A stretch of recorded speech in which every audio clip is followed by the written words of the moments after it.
All right, my friends, now let's take it home here with the Calvin cycle.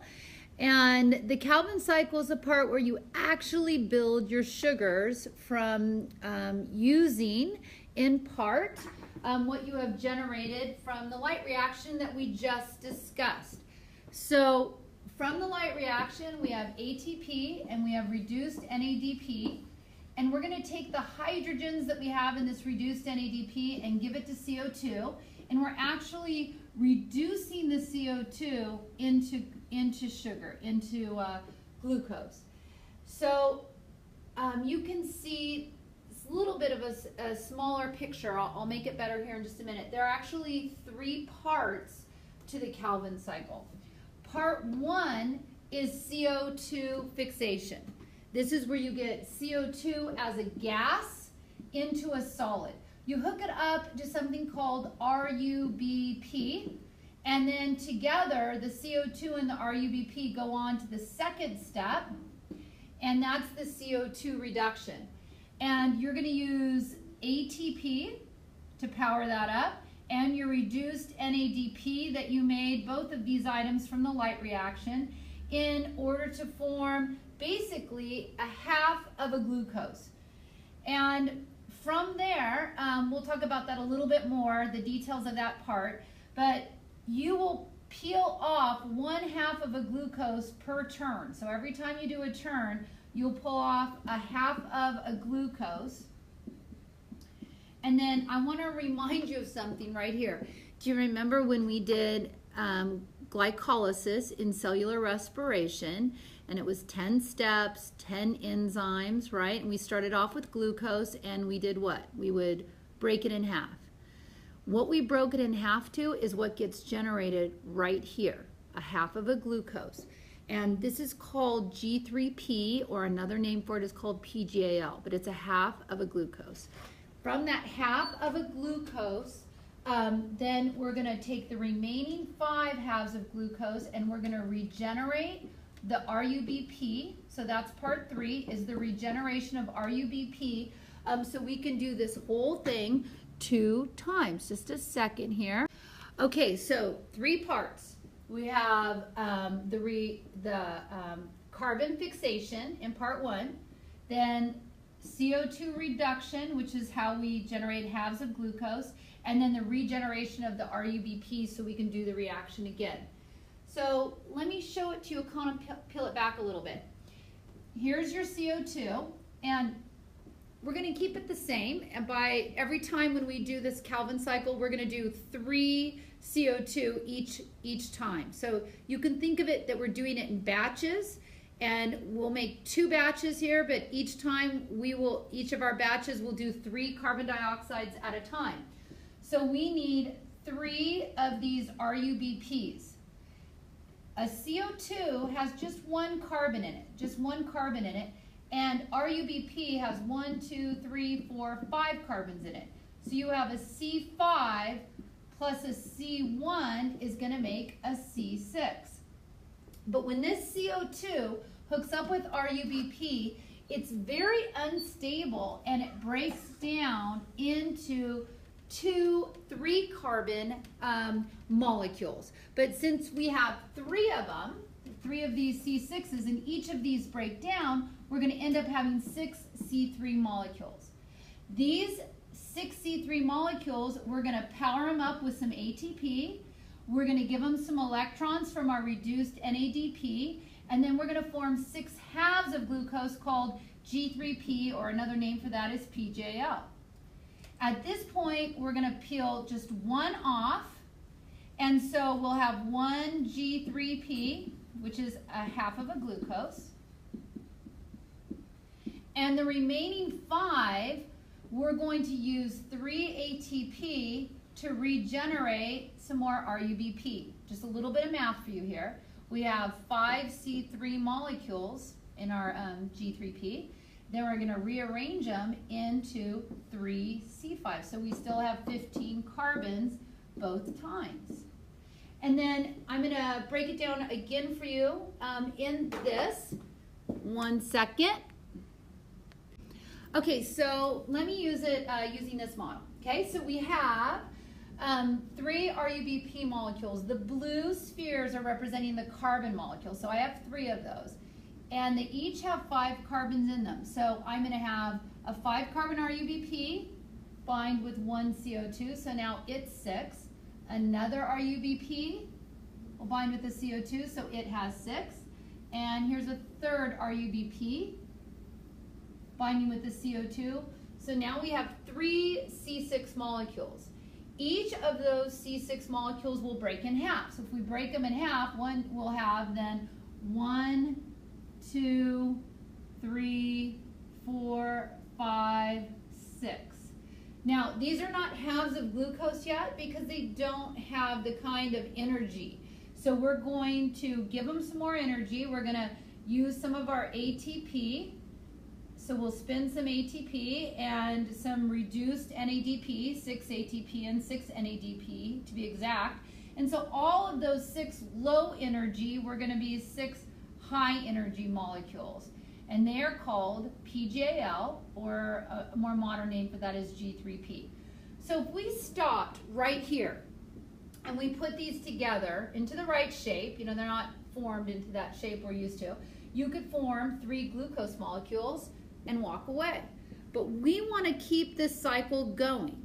So since we only brought 1, 2, 3 carbons in, we're only going to take 3 carbons out. So we'll remove one of those, sorry, I should have removed that one. We'll remove one of those away and we'll be left with then 5. Then these 5, we're going to use some ATP and we're going to take these 5 remaining PJLs and regenerate them back into this RUBP. So that's one time through. Then we do this whole thing again with another 3 CO2 molecules, adding them here, 1, 2, 3, onto this RUBP.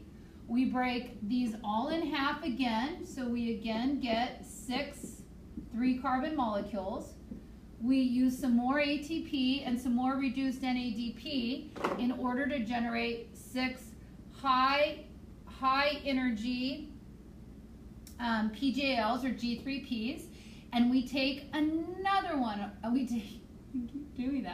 take another one away again. Now we have 2 halves of glucose right here, which this could be 1 glucose molecule total. Okay, right here. This is our glucose because we took away 2 halves. Again, we have 5 remaining, and we're going to spin some ATP again and regenerate this RUBP. So this whole cycle, this Calvin cycle, will occur 2 times. And as a result of 2 times around, that's when we'll have a glucose molecule. Remember I said there are 3 parts to it. CO2 reduction is when the CO2 molecule hooked up with an RUBP, or sorry, CO2 fixation is when the carbon fixation is when the carbon hooked up with the RUBP. When we spent our reduced NADP over here to make our high energy PJLs, that was the reduction. And then the regeneration is when we reformed the RUBP. So let's take a peek at our notes and start to fill those in.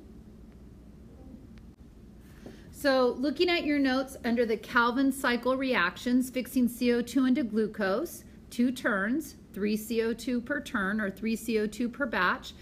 An overview. It's a series of reactions producing carbohydrates. It requires CO2 from the atmosphere and ATP and reduced NADP from the light reaction. The names are Calvin cycle, or the light independent reaction, or old school name that it's sometimes referred to as the dark reaction. So step 1 is the fixation of carbon dioxide. It goes from a gas to a solid. Each CO2 binds to a 5-carbon molecule called RUBP, and it forms a 6-carbon. So we made 3 of those at a time. Each newly formed 6-carbon molecule breaks in half, which we can see in our diagram. And step 2 is the reduction of carbon dioxide. It's an energy upgrade. And so that energy upgrade is happening here with our ATP and our reduced NADP that we're using. So each of these is given a phosphate from ATP, and we do that to 6 different molecules. And then each is reduced by NADPH, forming that G3P or PGAL. At this point, you siphon off one of those and send the 5 remaining off to step 3, which is the regeneration of RUBP to keep the cycle turning. You use 3 ATP to rearrange the 5 G3P into the 3 RUBP so that the cycle can continue. When the cycle has occurred 2 times, each time starting off with 3 CO2, you will have invested a total of 6 carbon atoms to form 1 glucose. Now, the importance of photosynthesis, G3P and PGAL is actually the first reactant of several different plant products. So if I look here, you can see this G3P that we formed, right? Each time we siphoned off 1. You could, yes, make glucose, or you could convert it into fructose or even sucrose, or you can convert it to starch or cellulose or fatty acids or amino acids. So it's the jumping off point for all of those. And so G3P and PGAL is the first reactant of several different plant products, glucose and other sugars, starch, cellulose, fatty acids, and amino acids, and you get to be alive. Now, I have, like, of course, little songs to go along with it, but this is another slide just showing you the same reaction. So I'm just showing you your different options if it helps you, okay? So the C1, this is CO2. We have 3 of them. We hook it up with the 3 C5s. This is your RUBP.